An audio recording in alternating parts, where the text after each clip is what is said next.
আপনার social platform কিন্তু আপনার ডিজিটাল সিভি, এবং এইটাকে এখন আর অ্যাভয়েড করার কোনো কায়দা নাই। আপনি যদি টোটালি সোশ্যাল প্ল্যাটফর্মে না থাকেন সেটা অন্য কথা, ঠিক আছে, আপনি নেই, কিন্তু আপনি সোশ্যাল প্ল্যাটফর্মে আছেন, কিন্তু সোশ্যাল প্ল্যাটফর্মের এটিকেট, যেটাকে বলা হয় অনলাইন এটিকেট মানে নেটিকেট, মেনে চলছেন না, তাহলে নিজের ক্ষতি করছেন। তার মধ্যে অন্যতম একটি হচ্ছে লিঙ্কডইনকে ফেসবুকের মতো ব্যবহার করা। প্রচুর মানুষকে দেখি মানে লিঙ্কডইন আর ফেসবুককে গুলিয়ে ফেলা। এইটা ইন দ্য লং রান কিন্তু তার নিজের ক্ষতি হচ্ছে। সে হয়তো বুঝতেও পারছে না যে এই কাজটা করছে, যে লিঙ্কডইন ফেসবুকের মতো ব্যবহার করা যাবে না।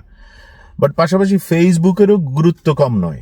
আপনার ফেসবুকে ঢুকে 2-4 মিনিট ঢু মারলেই কিন্তু আপনার অনেক কিছু সম্পর্কে, রুচি, আপনার আগ্রহের জায়গাগুলো, কি জাতীয় বিষয় আপনি বলতে পছন্দ করেন, শুনতে পছন্দ করেন, দেখতে পছন্দ করেন, কোনগুলোতে আপনি কমেন্ট করেন, কোন বিষয়ে আপনাকে আগ্রহী করে, সবকিছুর একটা বেসিক ধারণা পাওয়া যায়।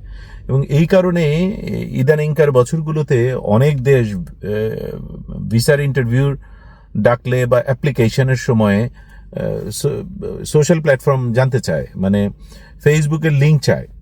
তো তাহলে বুঝতে হবে যে এটা খুবই গুরুত্বপূর্ণ বলেই এই মর্যাদাটা পাচ্ছে ফেসবুক। সো সোশ্যাল প্ল্যাটফর্মে আপনার উপস্থিতি আপনি কেমন চান, কিভাবে নিজেকে আপনি উপস্থাপন করতে চান, সেইটা খুব সতর্কতার সাথে বিবেচনায় রেখে কাজ করতে হবে।